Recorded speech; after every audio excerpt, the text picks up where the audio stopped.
तो फ्रेंड्स, आपका फिर स्वागत है ईबीआई के एक और व्याख्यान में। हमने सेमेस्टर सेकेंड का पेपर सेकेंड प्रारंभ किया था। उसमें भी अपन ने जो पहली यूनिट है जीव द्रव्य रासायनिक संगठन वो प्रारंभ किया था और हमने देखा था कि जीव द्रव्य रासायनिक संगठन में कार्बनिक और अकार्बनिक घटक पाए जाते हैं और हमने वहाँ से जो ऑर्गेनिक कंस्टिट्यूएंट यानी कि कार्बनिक घटक है उसको प्रारंभ किया था। उसमें भी अपन ने सबसे पहले कार्बोहाइड्रेट को प्रारंभ किया था और पिछली कक्षा में हमने या पिछले व्याख्यान में हमने जो कार्बोहाइड्रेट है उसका वर्गीकरण देख लिया था।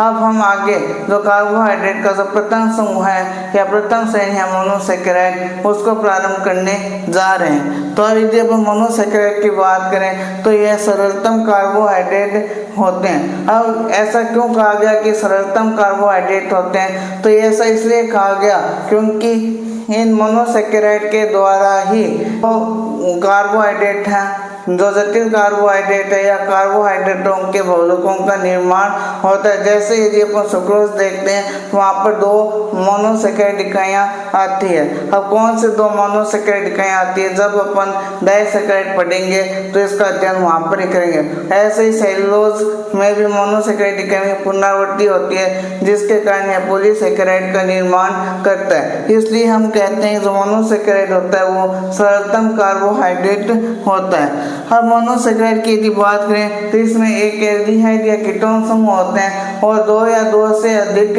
हाइड्रोक्सिल समूह उपस्थित होते हैं। अब यदि अपन इन संरचनाओं को देखें तो पहली संरचना जो है वो आपके पास में ग्लिसरॉल एल्डिहाइड की है। यहाँ पर देखिए जो पहला कार्बन परमाणु है वह एल्डिहाइड समूह बना रहा है, जबकि दूसरा और तीसरे कार्बन परमाणु के साथ में हाइड्रोक्सिल समूह जुड़ा हुआ है। तो कम से कम एक एल्डिहाइड समूह या एक कीटोनिक समूह होगा और कम से कम दो हाइड्रोक्सिल समूह तो उपस्थित होंगे।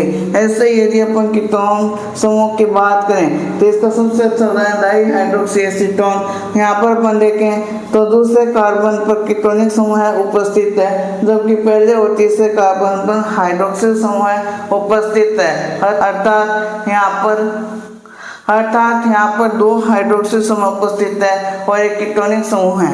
ऐसे ही यदि अपन राइबोज की बात करें जिसके द्वारा आरएनए का निर्माण किया जाता है तो हम यहाँ पर देखते हैं कि एक एल्डिहाइड समूह है और जो चार है वो हाइड्रोक्सिल समूह यहाँ पर उपस्थित है। तो हम देखते हैं कि कम से कम जो है वो दो हाइड्रोक्सिल समूह उपस्थित होते हैं, इससे अधिक हाइड्रोक्सिल समूह उपस्थित हो सकते हैं और इनके साथ में या तो एक एल्डिहाइड समूह होगा या एक कीटोन समूह होगा। ऐसे ही यदि अपन फ्रक्टोज की बात करते हैं तो यहाँ पर 5 हाइड्रोक्सिल समूह उपस्थित है और एक कीटोनिक समूह उपस्थित है। तो इस प्रकार से हम देखते हैं कि जो मोनोसैकेराइड होते हैं उनमें कम से कम एक कीटोनिक या एल्डिहाइड समूह उपस्थित होता है और दो या दो से अधिक हाइड्रोक्सिल समूह उपस्थित होते हैं, तो हम उन्हें मोनोसैकेराइड कहते हैं। अब यदि अपन मोनोसैकेराइड की बात करें तो यह कायरल केंद्रों का निर्माण करता है। अब प्रश्न यह उठता है कि कायरल केंद्र किसे कहते हैं? यहाँ पर अपन देखते हैं कि जो राइबोज है उसमें जो दूसरा तीसरा चौथा कार्बन है उनकी चारों संरचनाएं वो भिन्न भिन्न समूह द्वारा संतुष्ट हो रही है। अतः हम कह सकते हैं कि तीनों कार्बन परमाणु है वो कायरल केंद्र का निर्माण कर रहे हैं। अब प्रश्न यह है कि कायरल केंद्र इतने महत्वपूर्ण क्यों है? अब प्रश्न यह है कि कायरल केंद्र इतने महत्वपूर्ण क्यों है? तो कायरल केंद्र महत्वपूर्ण इसलिए है क्योंकि यह स्टीरियोआइसोमरिज्म प्रदर्शित करते हैं और जो कोशिका में एंजाइम पाए जाते हैं वो स्टीरियोआइसोमर के स्पेसिफिक यानी कि संवेदनशील होते हैं। और यदि अपन स्टीरियोआइसोमर या प्रकाशिक समावयव की बात करें तो जो इनकी संख्या है वो 2n के बराबर होती है। अर्थात हम कह सकते हैं कि जो कायरल केंद्र है उससे अपन प्रकाशिक समावयवों की संख्या निकाल सकते हैं। एल्डोज के लिए सूत्र 2n है, लेकिन यदि कीटोन शर्कराएं आएगी अर्थात जिन कीटोन समूह उपस्थित होगा उनमें प्रकाशिक समावयवों की संख्या 2n-2 होगी, क्योंकि वहाँ पर एक कायरल केंद्र कम होता है, तो इसके कारण जो दो प्रकाशिक समावयव है वो कम बनेंगे। तो इस प्रकार से आप एल्डोज से भी कीटोन की जो प्रकाशिक समावेश है वो निकाल सकते हैं या फिर उसकी गणना कर सकते हैं। अब यदि अपन ग्लूकोज का उदाहरण लें तो यहाँ पर 4 कैरल केंद्र पाए जाते हैं। दूसरा, तीसरा, चौथा, 5वां कार्बन परमाणु है वो कैरल केंद्र का निर्माण करते हैं। अर्थात यहाँ पर जो सूत्र होगा वो 2 की पावर 4 होगी या 2 की घात 4 होगी, जिसका उत्तर हम सभी को मालूम है 16 आएगा। अर्थात ग्लूकोज के 16 प्रकाशिक समावेशी उपस्थित होंगे और इनमें से 8 डी रूप होंगे। अब जब ग्लूकोज है वो 16 प्रकाशिक समावेशियों का निर्माण करता है तो इनमें से 8 डी आइसोमर बनते हैं और 8 एल आइसोमर बनते हैं और इनमें से जो जैविक तंत्र है उनमें केवल डी आइसोमर ही या डी समावेशी ही पाए जाते हैं। हालांकि इनके कारणों का कोई भी मालूम नहीं है। अब यदि अपन विलेयता की बात करें तो मोनोसेकेराइड है वो ध्रुवीय विलयकों जैसे कि जल ध्रुवीय विलयकों में सर्वोत्तम उदाहरण है में विलय होते हैं, जबकि अध्रुवीय विलयकों में जैसे कि कार्बनिक घटक उनमें अविलय होते हैं, आंशिक विलय होते हैं। अब यदि अपन मोनोसेकेराइड की आगे बात करें तो यह क्रिस्टलीय ठोस के रूप में पाए जाते हैं। तो फ्रेंड्स, अब हम जो 3 से 6 कार्बन परमाणु वाले मोनोसेकेराइड हैं उनका अध्ययन करेंगे और देखेंगे कि ऐसे कौन कौन सी संरचनाएं हैं जो 3 से 6 कार्बन परमाणु वाले मोनोसेकेराइड बना सकते हैं और उनके नाम क्या है, उनमें कितने कैरल केंद्र पाए जाते हैं। तो इन सभी का अध्ययन अब हम करेंगे। तो सबसे पहले यदि हम एल्डोज की बात करें तो हम पहले एल्डोट्रायोज को देखेंगे। एल्डोट्रायोज मतलब कि यहाँ पर एक एल्डिहाइड समूह आएगा, अर्थात यह एल्डोज है। एल्डोज का एल्डोज लिया गया है। उसके बाद यहाँ पर 3 कार्बन परमाणु इसलिए यहाँ पर ट्राई आया है और ओज है वो अनुलग्न है, ओज है वो पूर्व लग्न है। तो हम कह सकते हैं कि एक एल्डोट्रायोज है। हम ग्लिसरॉल्डिहाइड की बात करें तो यहाँ पर 2 प्रकाशिक समावेशी हैं ग्लिसरॉल्डिहाइड की, डी ग्लिसरॉल्डिहाइड और एल ग्लिसरॉल्डिहाइड। अब यहाँ पर एक महत्वपूर्ण बात यह है कि यदि कोई मोनोसेकेराइड डी ग्लिसरॉल्डिहाइड जैसा विन्यास दर्शाता है तो वह डी रूप कहलाता है, और यदि कोई मोनोसेकेराइड एल ग्लिसरॉल्डिहाइड जैसा विन्यास प्रदर्शित करता है तो उसे हम एल समावेशी कहते हैं। अब यहाँ पर यदि ग्लिसरॉल्डिहाइड की बात करें, चाहे आप डी ले लीजिए चाहे आप एल ले लीजिए, यहाँ पर 3 कार्बन परमाणु है। जो प्रथम कार्बन है उस पर एक डिहाइड समूह जुड़ा हुआ है। तो हम यहाँ पर देख रहे हैं, चाहे आप एल्डोज की कोई भी संरचना ले लीजिए, जो एल्डिहाइड समूह है वो जो भी श्रृंखला उसके कॉर्नर पर आ रहा है और जो एल्डिहाइड समूह वाला कार्बन है वो ऑक्सीजन से द्विबंध बना रहा है। इसके अतिरिक्त कार्बन परमाणु आपस में एकल बंध द्वारा ही जुड़े हुए हैं जो मूल श्रृंखला है उसके अंदर। उसके बाद में यदि अपन हाइड्रोक्सिल समूह की बात करें तो ग्लिसरॉल्डिहाइड में 2 हाइड्रोक्सिल समूह हैं, और यदि कैरल केंद्र की बात करें तो एक कैरल केंद्र है जिसके कारण यहाँ पर 2 समावेशी बन रहे हैं, डी और एल। ऐसे यदि अपन एल्डोटेट्रोज की बात करें तो यहाँ पर 2 संस्थाएं हमारे सामने आती है, एलोज और थ्रियोज। यदि हम एलोज की बात करें तो यहाँ पर 4 कार्बन परमाणु हैं और 2 कैरल केंद्र है, अर्थात यहाँ पर 4 प्रकाशिक समावेशी बनेंगे, जिनमें से एलोज के 2 प्रकाशिक समावेशी आपके सामने दर्शाए गए हैं, डी और एल। इसके बाद यदि थ्रियोज की बात करें तो यहाँ पर भी 4 कार्बन परमाणु हैं, लेकिन जो सेकंड कार्बन परमाणु है उस पर हाइड्रोजन और हाइड्रोक्सिल समूह का जो विन्यास है वो डी एलोज की तुलना में विपरीत है। अर्थात यदि हम एक ऐसे अवधारणा है कि जो राइट हैंड साइड पर समूह होता है वो तल के नीचे यानी बिलो द प्लेन होता है, और लेफ्ट हैंड साइड के ऊपर जो समूह उपस्थित होता है वो अबोव द प्लेन यानी तल से ऊपर की ओर होता है। तो यदि अपन एलोज की बात करें तो हाइड्रोक्सिल समूह है वो तल के नीचे पाया जाता है, जबकि थ्रियोज की बात करें तो यह तल के ऊपर पाया जाता है। कौन सा कार्बन का सेकंड कार्बन के संदर्भ में यहाँ पर बात की जा रही है। ऐसे ही अपन उस कीटोन श्रृंखला को देखें और पहले अपन कीटोन ट्रायल्स यानी कि यहाँ पर एल्डिहाइड समूह के साथ कीटोन समूह पाया जाएगा। और हम सभी को मालूम है कीटोन समूह वो श्रृंखला के बीच में आता है, कभी भी सिरे पर नहीं आता। तो सबसे पहले हम यदि कीटोन ट्रायल्स की बात करें तो यहाँ पर देखते हैं कि जो यहाँ पर कीटोन समूह है वो सेकेंड कार्बन परमाणु के साथ में संलग्न है और पहले और तीसरे कार्बन परमाणु को हाइड्रोक्सिल समूह है। हाँ, यहाँ पर डाइहाइड्रोक्सी एसीटोन की बात करें तो यहाँ पर एक भी कायरल केंद्र नहीं है, अर्थात ये स्टीरियो आइसोमरिज्म प्रदर्शित नहीं करेगा। ऐसे ही यदि अपन कीटोन टेट्रोस की बात करें तो हम देखते हैं कि यहाँ पर 4 कार्बन परमाणु पाए जाते हैं। सेकेंड वाला जो कार्बन परमाणु है वो कीटोन समूह में संलग्न रहता है और पहले, तीसरे और चौथे कार्बन परमाणु पर हाइड्रोक्सिल समूह लगे हुए होते हैं और यहाँ पर एक कायरल केंद्र पाया जाता है, अर्थात यहाँ पर 2 प्रकाश समावयवों का निर्माण होगा। इसके आगे हम पेंटोस और एक्सोस की बात करें तो हम इनकी संरचनाएं देखते हैं। अब हम यदि 5 कार्बन वाले परमाणु यानी कि एल्डोपेंटोस और कीटोपेंटोस की बात करें तो हम देखते हैं कि अब हम यदि एल्डोपेंटोस और कीटोपेंटोस यानी कि पेंटोस श्रृंखलाओं की बात करें और इसमें भी एल्डोपेंटोस श्रृंखलाओं की बात करें तो सबसे पहला उदाहरण हमारे पास डी राइबोस आता है। अब यदि यहाँ पर हम डी राइबोस की बात करें तो ये नाम आपका सभी का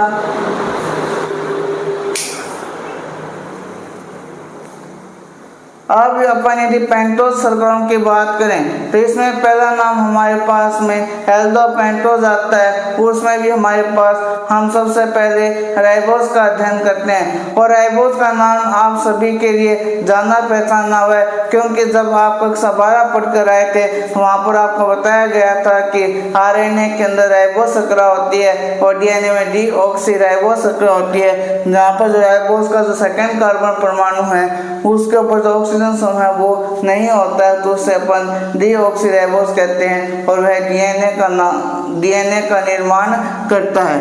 अब यदि अपन डी राइबोस की बात करें तो यहाँ पर हमारे पास में 3 कायरल केंद्र अर्थात 8 जो आपके प्रकाशिक समावयवी है उसका निर्माण हो सकता है। और उसके बाद में डी एराबिनोस की बात करें तो यहाँ पर डी राइबोस की तुलना, अब यदि अपन डी एराबिनोस की संरचना देखें और इसकी तुलना डी राइबोस के साथ करें तो यहाँ पर केवल एक ही अंतर पाया जाता है। तो जो दूसरा कार्बन परमाणु है उसका जो हाइड्रोक्सिल समूह है हाइड्रोजन समूह उसका विन्यास विपरीत होता है, अर्थात राइबोस के अंदर तो हाइड्रोक्सिल समूह तल के नीचे की ओर पाया जाता है, जबकि डी एराबिनोस में यह तल के ऊपर की ओर पाया जाता है। इसी प्रकार से डी ज़ैलोस की बात करें और इसकी तुलना डी राइबोस से करें तो हम देखते हैं जो तीसरा और चौथा कार्बन परमाणु है उसके ऊपर स्थित हाइड्रोक्सिल समूह है और हाइड्रोजन समूह विपरीत विन्यास प्रदर्शित करते हैं। मतलब कि जो डी राइबोस है उसके अंदर यह तल के नीचे यानी बिलो द प्लेन होते हैं, जबकि डी ज़ैलोस में यह अबव द प्लेन होते हैं। तो इस बात का अपन को ध्यान रखना है। इस प्रकार से डी लाइजोस की बात करें तो इनमें भी जो दूसरा और तीसरा कार्बन परमाणु होता है वो लेफ्ट साइड यानी कि अबव द प्लेन है, जबकि राइबोस के अंदर ये बिलो द प्लेन है। अब यदि अपन सभी में कायरल केंद्र की बात करें तो यहाँ पर 3 कायरल केंद्र पाए जा रहे हैं और यदि अपन अपने फॉर्मूले को याद करें कि 2 की पावर n ऑप्टिकल आइसोमर पाए जाते हैं तो इन सभी में 8 ऑप्टिकल आइसोमर बनेंगे और इनमें से डी रूप है वो जैविक तंत्र में उपस्थित होते हैं। इसी प्रकार से अपन कीटोपेंटोस की बात करें तो हम देखते हैं कि यहाँ पर जो सेकेंड कार्बन परमाणु है वो कीटोनिक समूह में संलग्न है और जो तीसरा चौथा कार्बन परमाणु है वो कायरल केंद्र का निर्माण करता है। और यदि अपन राइबोलोस की संरचना देखें तो यहाँ पर जो हाइड्रोक्सिल समूह है वो राइट हैंड साइड की ओर है, मतलब कि यह बिलो द प्लेन है। और यदि अपन डी ज़ैलोस की तुलना डी राइबोलोस के साथ में करें तो यहाँ पर केवल एक अंतर मिलेगा, जो तीसरा कार्बन है उसमें हाइड्रोक्सिल समूह का विन्यास विपरीत है, यानी कि यह अबव द प्लेन है या फिर कहें तो लेफ्ट हैंड साइड की ओर है। इस प्रकार से यदि हम अंतर के द्वारा याद रखेंगे तो ये आसानी से याद रहेंगे, और यदि अपन सारी संरचनाओं को रटने का प्रयास करेंगे तो हमें ये संभव नहीं है कि हमें याद रहे। हमें इसका जो तुलनात्मक अध्ययन करके ही हम इसे याद रख सकते हैं लंबे समय के लिए। अब आगे हम जो एग्जॉस्ट सर्कल है उसका अध्ययन करेंगे। अब हम एल्डो एग्जॉस्ट और किट्टो एग्जॉस्ट के सारे डी विन्यास देखेंगे। इससे पहले हमने यहाँ तक टेट्रोस, ट्रायोस, टेट्रोस और पेंटोस तीनों के जो हैं वो डी रूप देख लिए थे। अब एल रूप आप बना के देखिएगा और यहाँ पर कायरल केंद्रों की संख्या भी निकाल के देखिएगा।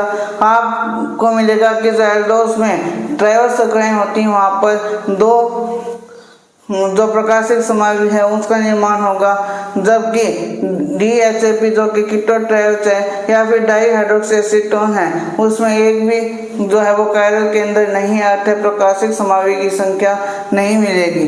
उसके बाद में यदि आप टेट्रोस की बात करेंगे तो जो एल्डोस सर्कल उसमें 4 प्रकाशिक समावि यानी कि 2 कायरल केंद्र मिलेंगे, 2 यानी 4 प्रकाशिक समावियों का निर्माण होगा, जबकि जो कीटो टेट्रोस है उसमें 2 प्रकाशिक समावियों का निर्माण होगा। उसके बाद में हम पेंटोस की बात करें तो एल्डोस के अंदर 8 प्रकाशिक समावि यानी कि जो कायरल केंद्र है वो 3 होंगे, जबकि जो आपके कीटो पेंटोस है उसमें 2 ही कायरल केंद्र होंगे और 4 प्रकाशिक समावि का निर्माण होगा। और यहाँ पर हम पहले से ही मान लेते हैं कि यहाँ पर 4 परमाणु हैं एल्डो एग्जॉस्ट की बात करें तो अर्थात यहाँ पर 16 क्या होंगे प्रकाशिक समावि होंगे और 8 डी रूप में होंगे, 8 एल रूप में होंगे। हम यहाँ पर डी रूप वाले प्रकाशिक समावियों का अध्ययन करेंगे, उनको देखेंगे। ऐसे कीटो ट्रायोस की बात करें तो यहाँ पर 8 प्रकाशिक समावियों का निर्माण होगा, यानी 3 कायरल के केंद्र है वो उपस्थित होंगे। इस प्रकार से हम देखते हैं कि जो अंतर है वो लगातार बढ़ता जाता है एल्डो ट्रायोस, एल्डो सर्करा और कीटो सर्करा के जो आपके प्रकाशिक समावि भी है उनका। अब हम यदि देखें सबसे पहले हमारे पास में जो संरचना आती है डी एलोस की आती है, और यहाँ पर देखेंगे ये जो सारे हाइड्रोक्सिल समूह है वो राइट हैंड साइड की ओर है, यानी कि वह सभी तल के नीचे की ओर है। और यदि अपन डी एल्टोस की तुलना डी एलोस से करें तो हम देखेंगे जो सेकेंड हाइड्रोक्सिल ग्रुप है उसका जो विन्यास है वो डी एलोस की तुलना में विपरीत हो गया, अर्थात सेकेंड हाइड्रोक्सिल समूह वो दाएं हाथ की ओर यानी राइट हैंड साइड आ गया, यानी जो सेकेंड हाइड्रोक्सिल समूह है वो लेफ्ट हैंड साइड की ओर आ गया है। और हम देखते हैं कि इसका मतलब होता है यह तल के ऊपर है, जबकि डी एलोस के अंदर यह तल के नीचे की ओर होता है। डी एलोस और डी एलोस में केवल इतना ही अंतर है और केवल इतने से अंतर के कारण के रासायनिक और भौतिक गुण क्या हो जाते हैं, भिन्न हो जाते हैं। ऐसे हम डी ग्लूकोज की बात करें तो इसकी तुलना डी एलोस से करें तो जो तीसरा हाइड्रोक्सिल समूह है उसका विन्यास विपरीत है, यानी कि तल के ऊपर है, जबकि डी एलोस की बात करें तो जो तीसरा हाइड्रोक्सिल समूह है वो तल के नीचे की ओर था। यदि हम डी मैनोस की बात करें तो यहाँ पर दूसरा और तीसरा जो हाइड्रोक्सिल समूह है उन दोनों का विन्यास परिवर्तित हो गया, अर्थात ये तल के ऊपर है, जबकि डी एलोस की बात करें तो दूसरा और तीसरा हाइड्रोक्सिल समूह था वो दाएं हाथ की ओर था, यानी वह तल के नीचे की ओर थे। इसके प्रकार यदि ग्लूकोज की बात करें तो चौथा हाइड्रोक्सिल समूह वो विपरीत हो गया डी एलोस की तुलना में। अब यह तल के ऊपर है लेकिन वहाँ पर राइट हैंड साइड की ओर था, मतलब वह तल के नीचे की ओर था। ऐसे यदि अपन डी एलोस की बात करें तो यहाँ पर सेकेंड और जो फोर्थ हाइड्रोक्सिल समूह है वो डी एलोस की तुलना विपरीत हो गए हैं, वो अर्थात ये तल से ऊपर की ओर है। इसी प्रकार से डी गैलेक्टोस की बात करें तो यहाँ पर तीसरा और चौथा जो हाइड्रोक्सिल समूह है या तीसरे या चौथे कार्बन परमाणु से जुड़ा जो हाइड्रोक्सिल समूह है उसका विन्यास परिवर्तित हो गया और यह तल के ऊपर की ओर है। ऐसे अपन डी एलोस की बात करें तो यहाँ पर दूसरा, तीसरा, चौथा तीनों हाइड्रोक्सिल समूह का विन्यास है वो डी एलोस की तुलना में विपरीत हो गया। तो इस प्रकार से तुलनात्मक अध्ययन से हम इनकी संरचनाओं को याद कर सकते हैं। हालांकि आपको ग्लूकोज, मैनोज और गैलेक्टोज ये 3 संरचना महत्वपूर्ण है, ये तीनों संरचनाएं आपको कंठस्थ होनी चाहिए। क्योंकि हम आगे देखते हैं कि ज़्यादातर शर्कराएँ या ज़्यादातर कार्बोहाइड्रेट जिनका हम अध्ययन करते हैं वो इन्हीं के द्वारा निर्मित होंगी। इसलिए आपको ये तीनों शर्कराएँ हैं वो याद करनी है, आपको कंठस्थ होनी चाहिए, नहीं तो आगे आपको प्रॉब्लम आएगी। उसके बाद में कीटोहेक्सोस की बात करें तो यहाँ पर भी 4 जो डी रूप है उनका निर्माण करके दिखाया गया है, और जो 4 प्रकाशिक समावी हैज है वो आप प्रयत्न कीजिएगा उनको बनाने की।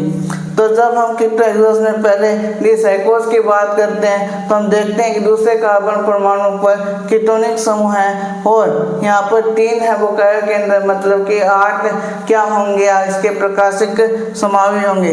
ऐसे अब हम यदि फ्रक्टोज की बात करें तो तीसरा कार्बन से संलग्न हाइड्रोक्सिल समूह है, इसका विन्यास यदि डिसाइक्लोज वाले दूसरे कार्बन परमाणु से करें तो यह विपरीत है, अर्थात यह अबाउट द प्लेन, जबकि डिसाइक्लोज में ये दाएं हाथ की ओर था, मतलब कि यह बिलो द प्लेन था, तो यहाँ पर यह विन्यास विपरीत हो गया। ऐसे डी सार्बोज की बात करें तो यहाँ पर जो चौथा कार्बन परमाणु था उसका जो हाइड्रोक्सिल समूह है उसका विन्यास विपरीत हो गया डिसाइक्लोज की तुलना में। ऐसे ही डिटेटोस की बात करें तो यहाँ पर जो तीसरा और जो चौथा कार्बन परमाणु है दोनों का विन्यास है वो डिसाइक्लोज की तुलना में विपरीत हो गया। तो ये थे आपके 3 से 6 कार्बन वाले मोनोसेकेराइड जिनके आपने डी रूप पढ़े, क्योंकि यही जीवित तंत्र या कहें तो प्रोटोप्लाज्म या कह दीजिए जीव द्रव्य में पाए जाते हैं। एल रूप वाले जीवित तंत्र में नहीं पाए जाते, बहुत कम जीवों में या कहें तो पादपों में पाए जाते हैं।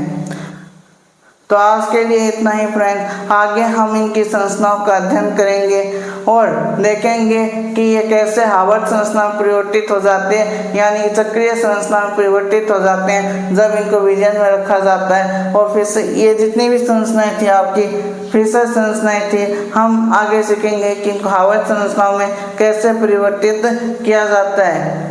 तो धन्यवाद।